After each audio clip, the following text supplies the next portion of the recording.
Sinasal sa napakaraming Ayon sa mga senyalis spekulasyon, ang katapusan Unaw na ang mundo ngayong 2012. Katapusan na ng mundo. End of the world. Miss, kung kunwari magugunaw na ang mundo, anong gagawin mo? Hihingi ako ng second chance. Mag-e-end of the world na! End of the world na? End of the world na? May oras ka pa ba para sa last trip? Mars, this is it! Tonight is the night to lose your virginity! Ready ka na ba? Am I in the right room? Yes. Nag-English ka pala. Hindi naman tayo masyado mag-uusap, di ba? Sa first time? Sir, kasi kanina pa tumatawag yung daddy nyo. Hindi nyo daw sinasagot yung phone nyo. Sir Ken? Sir!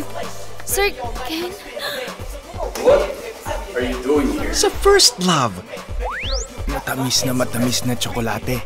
Para sa matamis mong oo. Ikaw naman, nag-abala ka pa?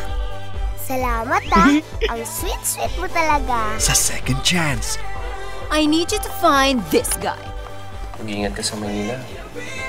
Balik ka agad ha. Kasi iniisip ko pa lang. Namimiss na kita. Masasabi mo pa bang mahal mo siya? Iyak kasi inom ng inom, hindi naman kaya yung sarili. Gana ako. I'm so sleepy. Chinever mo ako, no? Chinever mo rin ako, no? Kaloka ka, babi mo. Babi mo! Aray!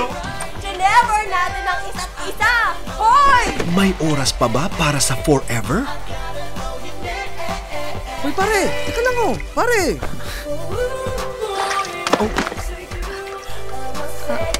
Elvis. This November, in celebration of 20 Star Magic Years, Star Cinema presents an ensemble of celebrity royalty that can happen only once in a lifetime. In one motion picture event. Every second.